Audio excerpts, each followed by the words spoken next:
Hello students, this is Prakhar. Welcome to Rishi classes. आज जो है हम आपका जो फर्स्ट फ्लाइट वाली बुक है उसके प्रो सेक्शन को अच्छी तरीके से कवर करने वाले हैं और एक सिंगल वीडियो में आपका जो है पूरा चैप्टर अच्छे तरीके से कवर करा दिया जाएगा, ताकि जो है आपका 15 नंबर का जो प्रो सेक्शन से आता है वो चीजें आपके एक भी नंबर गलत ना हो। ठीक है, तो आइए आज हम सीख लेते हैं जो फर्स्ट फ्लाइट वाला जो सब ऑल इन वन, मतलब एक ही वीडियो में आपको सब कुछ मिलने वाला है। ठीक है, बस एक बार इतना आप पढ़ लीजिएगा तो आपका 15 नंबर का जो प्रो सेक्शन का आता है वो एक भी नंबर आपका गलत नहीं होगा। ठीक है, तो 15 नंबर कैसे डिवाइड, आइए पहले हम इसको देख लेते हैं इसी में कि 15 नंबर जो है वो आपका कैसे डिवाइड है। ठीक है, प्रो से आपको पता है कि 15 मार्क्स का आता है। ठीक है, कितने मार्क्स का? 15 मार्क्स का आता है। तो 15 मार्क्स कैसे मिलेगा आपको? ठीक है, पहले जो 2 मार्क्स होंगे यानी 2 मार्क्स होगा ये एमसीक्यू होगा। ठीक है, क्या होगा? एमसीक्यू होगा। और ये किससे पूछा जाएगा? आपका एक्सट्रैक्ट बेस्ड क्वेश्चन होगा, मतलब जो पैराग्राफ आपके बुक से आएगा उससे 2 एमसीक्यूज आपके पूछे जाएंगे। ठीक है, 2 एमसीक्यूज किससे आएंगे? जो एक्सट्रैक्ट बेस्ड क्वेश्चन होंगे, मतलब आपको पैराग्राफ दिया जाएगा बुक से और उसमें से आपको 2 एमसीक्यू पूछा जाएगा। ठीक है, उसके बाद 3 एमसीक्यूज आपके बुक से आएंगे। ठीक है, इसके अलावा 3 एमसीक्यूज हर एक चैप्टर मिला के जो है 3 एमसीक्यू पूछा जाएगा। ठीक है, तो 3 और 2 कितना हो गया? 5 मार्क्स। ठीक है, उसके बाद शॉर्ट आंसर टाइप के जो है 3 into 2, मतलब 2 क्वेश्चन आएंगे शॉर्ट आंसर टाइप के, तो 3 मार्क्स का जो है एक क्वेश्चन होगा, 2 क्वेश्चन पूछे जाएंगे, तो ये टोटल 6 मार्क्स का हो जाएगा। ठीक है, टोटल कितने मार्क का? 6 मार्क का। और एक लॉन्ग आंसर टाइप का होगा, एक जो होगा ये क्या लॉन्ग आंसर टाइप का क्वेश्चन पूछा जाएगा और ये 4 मार्क्स का होगा। ठीक है, 4 मार्क्स का होगा, तो 4 मार्क्स का ये। ठीक है, तो 6 मार्क्स और 4, 6 और 4 10 और 3 ये 13 और 2 15, ये इतना जो है आपका पूछा जाएगा। ठीक है, तो इस चीज को आइए हम वीडियो के माध्यम से देखते हैं। हर एक चैप्टर जो है देखते चलेंगे और हर एक चैप्टर अपना क्लियर करते चलेंगे, ताकि चाहे उससे एमसीक्यू पूछे, चाहे शॉर्ट आंसर टाइप का क्वेश्चन है और चाहे लॉन्ग आंसर का है, हर एक चीज हम आसानी से कर सके। ठीक है, तो आइए अपना चैप्टर हम शुरू करते हैं।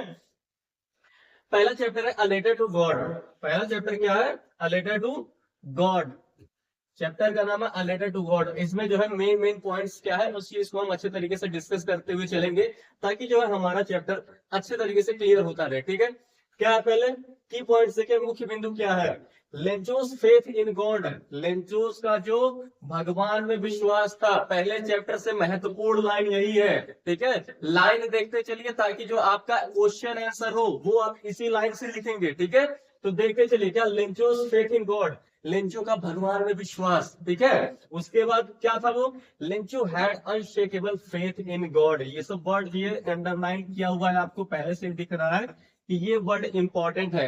अनशेकेबल फेथ था, मतलब जिसको कोई हिला नहीं सकता था। ठीक है, अनशेकेबल फेथ था किसमें? भगवान में। और he believed that God would help him in times of need, और वो हमेशा उसको ये लगता था क्या कि भगवान उसके उसके जब बुरे समय में उसकी सहायता करेंगे।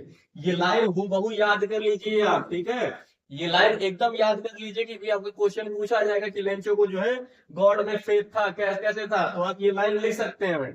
आगे देखिए, the storm and its impact. अब जो है जो तूफान आता है उसका क्या प्रभाव पड़ता है। ठीक है, क्योंकि चैप्टर आपने पढ़ा होगा तो आपको पता होगा कि वो गुड शावर की एक्सपेक्ट करता है। ठीक है, कि गुड शावर मतलब अच्छी बरसात होगी, लेकिन फिर जो है क्या हो जाता है? स्टॉर्म आ जाता है और हेल स्टॉर्म भी होता है, मतलब ओलावृष्टि भी होती है। तो after rain a severe hello storm, मतलब भारी जो है तूफान आता है। डिस्ट्रॉयड द एंटायर क्रॉप, पूरा उसका क्रॉप जो होता है वो खराब हो जाता है। क्रॉप किस चीज का रहता है? मेज का रहता है ना। क्रॉप किस चीज का रहता है? मेज का रहता है। आपको पता है ये कहाँ पे रहता था? कहाँ पे रहता था लेंचो? बताइए। टॉप ऑफ द लो हिल। ठीक है, टॉप ऑफ द लो हिल, या इसी को जो है क्रेस्ट बोला जाता है, क्रेस्ट ऑफ द लो हिल। ठीक है, यहाँ पे ये रहता था कौन? लेंचो। ठीक है, और वो गुड शावर एक्सपेक्ट कर रहा था, मतलब अच्छी बरसात हो जाए, लेकिन वो बरसात चेंज हो जाती है किसमें? हेल स्टॉर्म में, और हेल स्टॉर्म पूरा डिस्ट्रॉय कर देता है उसका इंटायर क्रॉप, मतलब पूरी फसल खराब कर देता है। फिर Lencho and his family were left without food and hope, और उसका इफेक्ट क्या पड़ता है हेल स्टॉर्म का? कि जो लेंचो की पूरी फैमिली थी वो बिना भोजन के हो गई थी, मतलब अब पूरे फसल उसकी खराब हो गई, तो अब उसकी जो है कोई भी खाने के लिए चीजें उसके पास नहीं रही। ठीक है, आगे देखिए क्या है अगला पॉइंट। अगला पॉइंट है द लेटर टू गॉड। अब जो है वो जब उसकी कोई होप नहीं दिखता उसको, तो उसको एकमात्र होप दिखता है किसके पास? गॉड के पास, ठीक है। तो वो लेटर लेटर लिखता है किसको? गॉड को लिखता है, ठीक है। फिर Lencho wrote a letter to God asking for 100 pesos. अब कितने रुपए की डिमांड करता है? 100 पीसोस की, ठीक है। इंपॉर्टेंट है, ध्यान रखिएगा, यही सब एमसीक्यूज में पूछा जाएगा कि लिंचो ने जो है भगवान से यानी गॉड से कितने रुपए की डिमांड की? तो 100 पीसोस की डिमांड की थी, ठीक है। और he believed that God would send money for his survival। और उसको ये पूरा विश्वास था, वो बिलीव कर रहा था, क्या उसको फर्म बिलीव था किस चीज में? कि God would send money for his survival। उसको कि भगवान जो है उसको उसके सर्वाइवल के लिए यानी जीवन यापन के लिए उसको कुछ पैसे जरूर भेज देगा, ठीक है। तो आपसे पूछा जाएगा क्वेश्चन की लेंचो ने जो है भगवान को लेटर क्यों लिखा, तो ये आंसर आप लिख सकते हैं, ठीक है। कि जो है उसको भरोसा था कि God would send money for his survival. और कितने की डिमांड करता? 100 पीसों की डिमांड करता, ठीक है। आइए, द पोस्ट मास्टर रोल। अब जो है पोस्ट मास्टर का क्या रोल होता है जिसमें पूरे चैप्टर में, ठीक है। देखिए क्या रोल रहता है। The postmaster was touched by Lencho's faith, ठीक। अब जो है लेंचोस की जो दृढ़ विश्वास थी, जो है जो फर्म बिलीव था किसमें? गॉड में। इस चीज को देखे वो बहुत ज्यादा प्रभावित होता है। कौन? पोस्ट मास्टर, ठीक है। फर्स्ट ऑफ ऑल पहले तो वो लाफिंग करता है, मतलब हंसता है, मतलब कोई आदमी इतना कैसे विश्वास कर सकता है, ठीक है। बट लेकिन बहुत ज्यादा वो प्रभावित होता है, उससे बहुत ज्यादा टच फील करता है। और he collected 70 pesos with the help of his employees and sent them। और उसने कितने कलेक्ट किए? 70 पीसो। कितने कलेक्ट किए? पोस्ट मास्टर ने, ठीक है। कितने कलेक्ट किए? पोस्ट मास्टर ने कितना हुआ? 70 पीसो ही हुआ। और किसके हेल्प से? एम्प्लॉयज जिसके यहाँ पे काम कर रहे थे, ठीक है। तो अभी उसने डिमांड की थी 100 पीसोस की, मिला कितना? 70 पीसो। किसने दिया? पोस्ट मास्टर ने, ठीक है। पोस्ट मास्टर ने। आगे देखिए क्या है आगे। लेंचोस मिसअंडरस्टैंडिंग। लेंचो को जो है मिसअंडरस्टैंडिंग हो जाती है, तो गलत फहमी होती है, क्या कि जो है वेल लेंचो रिसीव 70 पीसो। जब उसको केवल और केवल 70 पीसो ही मिलते हैं, तो जो है वो क्या होता है? He became angry. वो बहुत ज्यादा क्रोधित हो जाता है, गुस्सा हो जाता है, ठीक है। He thought that the post office employees had stolen his money. उसने ऐसा सोचा कि जो पोस्ट ऑफिस वाले हैं उन्होंने उसके पैसे चुरा लिए हैं, कि गॉड ने उसको 100 पीसोस दिए होंगे। बट जो है 30 पीसेस जो है किसने चुरा लिए? पोस्ट ऑफिस वाले ने। और इसलिए उनको वो बोलता है बंच ऑफ क्रूक्स, ठीक है। क्या बोलता है? बंच ऑफ क्रूक्स बोलता है किसको? पोस्ट ऑफिस वालों को बंच ऑफ क्रूक्स बोलता है, ठीक है। बंच ऑफ क्रूक्स बोलता है। अगर पूछा जाए कि व्हाट वाज द लेंचोस मिसअंडरस्टैंडिंग, इसकी मिसअंडरस्टैंडिंग क्या थी, तो यहाँ पे आप बता सकते हैं कि जो है उसने केवल 70 पीसों ही रिसीव किया था इंस्टेड ऑफ 100 पीसोस, इसलिए वो एंग्री हो गया था। उसको बंच ऑफ क्रूक्स समझता था किसको? पोस्ट ऑफिस के एम्प्लॉयज को, ठीक है। तो ये पूरा चैप्टर ये निचोड़ था। और इसमें से कुछ भी पूछा जाए, चाहे शॉर्ट आंसर चाहे पूछा जाए, चाहे लॉन्ग आंसर पूछा जाए, चाहे फिर आपसे जो है एमसीक्यूज पूछा जाए, आप यहाँ से पूरा चीज बता सकते हैं, ठीक है। आइए अगला चैप्टर देखते हैं उनका क्या है। अगला चैप्टर है Nelson Mandela long walk to freedom. Nelson Mandela वाले चैप्टर से देखिए की पॉइंट्स। पहला मुख्य मुद्दा क्या है? Inauguration of Nelson Mandela. अब जो वहां पे जो समारोह होता है, ओपनिंग समारोह हो रहा था, जो वो क्या है? On 10th May 1994, Nelson Mandela became the first black president of South Africa। अब यहाँ पे ये इंपॉर्टेंट है कि पहले जो साउथ अफ्रीका के ब्लैक प्रेसिडेंट कौन है? नेल्सन मंडेला है। कई बार पूछा गया आपसे एमसीक्यूज के रूप में, ठीक है। तो ये चीज इंपॉर्टेंट है। डेट यहाँ पे इंपॉर्टेंट है। कब जो है ये इनोग्रेशन, मतलब कब जो अपना ओथ ग्रहण किया, मतलब कब ओथ लिए थे, शपथ कब लिए थे? तो यहाँ पे 10th मई 1994 को, ठीक है। नेल्सन मंडेला पहले राष्ट्रपति बने थे, ब्लैक प्रेसिडेंट, ठीक है। पहले अश्वेत प्रेसिडेंट बने थे कहाँ के? साउथ अफ्रीका के, ठीक है। आगे the ceremony took place at union buildings Pretoria. ये भी आपसे पूछा जाएगा कि सेरेमनी कहाँ पे हो रहा था, ठीक है। ये ओपनिंग सेरेमनी कहाँ पे ऑर्गेनाइज हो रहा था? तो यूनियन बिल्डिंग्स प्रिटोरिया में हो रहा था, ठीक है। एक एमपी थिएटर बिल्डिंग थी। क्या था? एमपी थिएटर बिल्डिंग था, ठीक है। मतलब हर तरफ से जो है खुला हुआ था, चारों तरफ से खुला हुआ था, ठीक है। ऊपर से खुला था, चारों तरफ सब बैठे हुए थे। ऐसे कुछ बिल्डिंग थी एमपी थिएटर, जिसको एमपी थिएटर बोला जाता था। और ये यूनियन बिल्डिंग्स प्रिटोरिया में थे, ठीक है। आगे क्या है? Struggles against apartheid. अब अपार्थाइड क्या है? ये क्वेश्चन डायरेक्ट आपसे पूछा गया है बोर्ड के पेपर में कि अपार्थाइड क्या है, अपार्थाइड सिस्टम क्या है, ठीक है। तो ऐसा देखिए, south Africa had a system of racial discrimination called apartheid. मतलब रंग भेद, ठीक है। रंग भेद यानी रंग के आधार पे जो भेदभाव किया जाता था, इसी को बोला जाता था अपार्थाइड। और ये इसके द्वारा शुरू किया गया था जो इंग्लिश थे यानी ब्रिटिश लोग थे, ठीक है। तो south Africa had a system of racial discrimination called apartheid मतलब रंग भेद के आधार पर जो भेदभाव किया जाता था उसी को अपार्थेड सिस्टम बोला जाता था। और फिर black people support operation and injustice for years, और जो ब्लैक पीपल से है, जो काले लोग थे या अश्वेत लोग जो थे, वे कई सालों से जो है वो क्या झेल रहे थे, उत्पीड़न झेल रहे थे और इनजस्टिस मतलब उनको न्याय नहीं मिल रहा था। किसके अकॉर्डिंग, जैसे कि व्हाइट पीपल को मिलता था उस अकॉर्डिंग जो है इन लोगों को ना तो न्याय मिलता था, मतलब इनके साथ इनजस्टिस होता था और फिर ऑपरेशन मतलब उत्पीड़न भी झेल रहे थे। आगे देखिए क्या है, फिर Mandela's vision for a free nation, मतलब ये अगर इनका जो आपको कैरेक्टर स्किल्स देखा जाए, कैरेक्टर मतलब कि इसका कैरेक्टर स्किल्स तैयार करें किसका, मंडेला जी का, तो वहां पे एक इंपॉर्टेंट आप ये लिख सकते हैं कि मतलब कि विजनरी नेशन था, मतलब दूरदर्शी थे। ठीक है, जो नेल्सन मंडेला जी थे वो विजनरी थे, मतलब थोड़े समय के लिए नहीं सोचते थे, तो दूर तक का सोचते थे। ठीक है, फ्री नेशन एक ऐसा नेशन जहाँ पे सबको इक्वल हो, सबके लिए इक्वलिटी की बात हो। ठीक है, ऐसे नेशन की वो सोच रखते थे। फिर क्या है, Mandela dreamed of a nation free from discrimination, Mandela एक ऐसे नेशन की सपना देख रहे थे, ऐसे नेशन के बारे में सोच रहे थे जो कि फ्री हो किससे, डिस्क्रिमिनेशन से, यानी भेदभाव से। ठीक है, किससे, भेदभाव से फ्री हो। और फिर they wanted peace, harmony and equal rights for all, बस सबके लिए शांति चाहते थे, समृद्धि चाहते थे एंड इक्वल राइट्स, सभी के समान अधिकार चाहते थे। कौन, मंडेला साहब। ठीक है, आगे देखिए सेक्रीफाइसेस ऑफ फ्रीडम फाइटर, अब जो फ्रीडम फाइटर यानी जो शहीद हुए जो लोग, ठीक है, जो लोग शहीद हुए, फिर Mandela honoured freedom fighters who struggle against apartheid, अब मंडेला जो उनको ऑनर करते, सम्मान करते हैं, किसको, फ्रीडम फाइटर्स को, जो लोग उस जो है स्ट्रगल कर किए थे, किसके खिलाफ, अपार्थेड के खिलाफ, यानी रंगभेद के खिलाफ जो स्ट्रगल चली थी, जिसमें वो लोग फ्रीडम फाइटर्स जो थे उनके प्रति वो ऑनर करते हैं उनको। Many people sacrifice their lives for the cause of justice, और जस्टिस को प्राप्त करने के लिए कई लोग ने अपने प्राणों को न्यौछावर कर दिया था, सैक्रिफाइस कर दिए थे। ठीक है, और एक चीज यहाँ पे ध्यान रखिएगा क्या, कि जो है नेल्सन मंडेला साहब जो थे वो पहले प्रेसिडेंट बने थे, ऑस्ट्रेलियन प्रेसिडेंट, उसके साथ मिस्टर डी क्लार्क जो थे, मिस्टर डी क्लार्क जो कौन था, ये सेकंड सेकंड वाइस प्रेसिडेंट थे। ठीक है, सेकंड वाइस प्रेसिडेंट का इन्होंने क्या लिया था, सेकंड वाइस प्रेसिडेंट का इन्होंने जो है ओथ लिया था। उसके बाद कौन, एक और नाम है, उसके बाद बताइए, था वो एम्बेकी, था वो एम्बेकी, ये जो फर्स्ट थे, कौन फर्स्ट थे, क्या,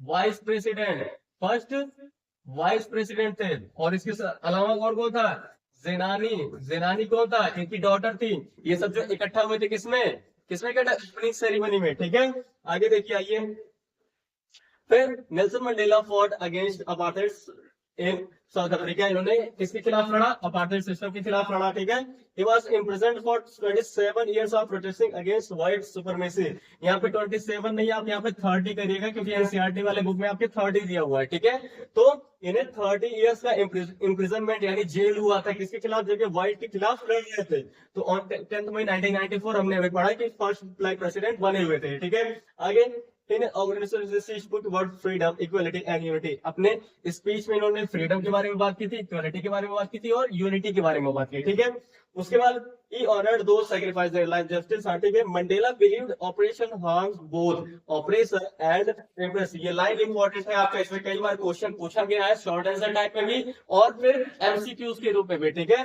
कि मतलब इनके अकॉर्डिंग क्या था कि ऑपरेशन जो उत्पीड़न होता था वो दोनों को हार्म करता था। एक ऑपरेशन मतलब जो उत्पीड़ित करते थे और उसके साथ साथ जो होता ऑपरेशन मतलब जो झेलते थे। ठीक है, जो प्रताड़ना करते थे और जो झेलते थे, दोनों लोगों को हार्म होता है किससे, इस चीज से। ठीक है, आगे देखिए, he stressed that courage is not the absence of fear but the ability to overcome it। ठीक है, ये आपका चैप्टर था नेल्सन मंडेला वाला चैप्टर। अगला चैप्टर बना है फेस फर्स्ट फ्लाइट, जो आपका बुक का नाम है। इसमें पहले स्टोरी है जो किसके बारे में है, वो सीगल्स के बारे में। ठीक है, यंग सीगल के बारे में है। Young seagull was afraid of flying like his sibling. अब यहाँ पे देखिए, यंग सीगल किससे डर था, अफ्रेड ऑफ फ्लाइंग। ठीक है, ये इंपॉर्टेंट एमसीक्यू है, आपके क्वेश्चन में बार बार पूछा गया है। ठीक है, सिबलिंग्स की बात की गई, कितने सिबलिंग्स थे इसके, two brother and one sister. ठीक है, एंड वन सिस्टर, ये भी आपका एमसीक्यू के रूप में पूछा गया है। ठीक है, सिबलिंग्स कितने थे वो, तो टू ब्रदर थे एंड वन सिस्टर थे। He thought his wings were big and feared falling into the sea. ये भी लाइन भी आपका क्वेश्चन का आंसर है। ये जो लाइन आपको बताया गया ये क्वेश्चन है कि मतलब वो उड़ने से क्यों डरता था, why is he afraid of flying, ठीक है। Why is afraid of flying, मतलब वो क्यों उड़ने से डरता था, क्योंकि उसको लगता था कि उसके जो फियर्ड है वो विंग्स है जो वो साथ नहीं देंगे उसका, ठीक है।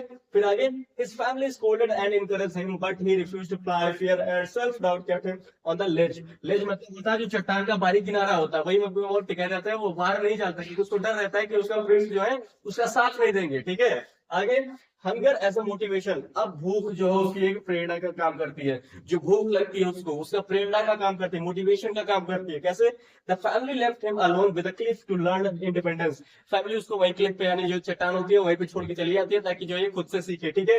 He was hungry but still too scare to move, अब उसको भूख लग रही थी लेकिन फिर भी वो आगे जाने के लिए डर रही थी, ठीक है। बहुत ज्यादा डर रही थी, मतलब मैं उसके विंग्स जो उसके साथ नहीं देंगे। अब फिर his mother had a fish near him, tempting him. In desperation, he jumped forward and accidentally started flying. और desperation मतलब बहुत ज्यादा जब भूख लग जाती है उसको, जब बर्दाश्त नहीं होता तो वो फिर कूद पड़ती है, जंप कर जाती है और फिर वो एक क्या होता है, वो फ्लाई करना शुरू कर देती है, ठीक है, उड़ना वो शुरू कर देती है। The first flight he fell down, but soon his wings were naturally. He gained confidence and enjoyed the fight. His family cheered and celebrated his success. He finally landed on the sea and floated easily. ठीक है। तो इसमें से जो आपको बताएगा young seagull के बारे में कि मतलब उसके जो बायोलॉजी होता है वो यंग सीगल जो था वो उड़ नहीं पाता, फ्लाई नहीं कर पाता है, ठीक है। उसके बाद फिर उसकी जो माँ होती है यानी उसकी जो मदर होती है वो फिश के द्वारा उसको टेम्पटेशन करती है, ठीक है, फिश के through.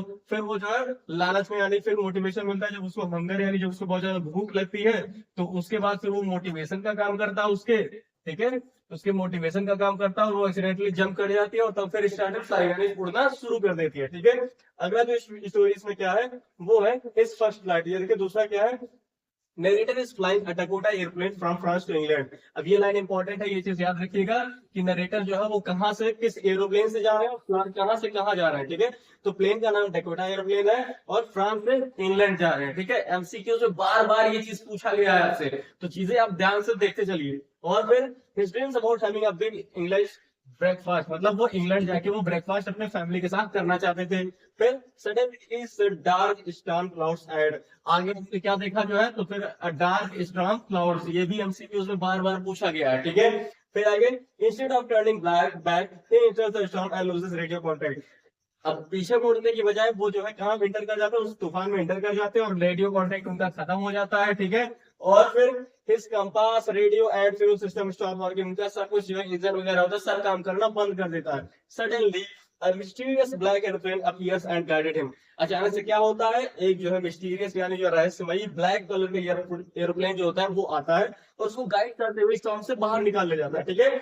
The strange pilot leads him safely through the storm and disappears. अब जो स्ट्रेंज पायलट होता है वो उसको लीड करता है सेफली, मतलब सही तरीके से उसको स्टॉर्म से बाहर निकाल जाता है और जैसे ही बाहर निकला तुरंत वो डिसअपियर यानी गायब हो जाता है, ठीक है। आगे, when he reached the airport, the control room says no other plane way in the sky.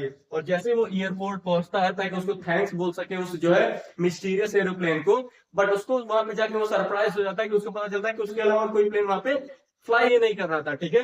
तो ये आपका सेकंड पार्ट, मतलब दोनों चीजें इसमें कवर कर दी गई है आपका। अब इतना अगर आपने पढ़ लिया तो इसमें इन तीनों चैप्टर से आपका एक भी एमसीक्यूज, एक भी जो है चाहे आप एमसीक्यूज कह लें, चाहे शॉर्ट आंसर टाइप कह लें या फिर लॉन्ग आंसर टाइप, हर एक क्वेश्चन आप इस वीडियो के माध्यम से कर सकते हैं, ठीक है। तो आगे का वीडियो जो है, आगे के चैप्टर को आपको अगले वीडियो में बताया जाएगा। अगर ये वीडियो आपको अच्छा लगा हो तो वीडियो को लाइक करें, आप चैनल सब्सक्राइब करें और अन्य दोस्तों के साथ इसको जरूर शेयर करें। Thank you.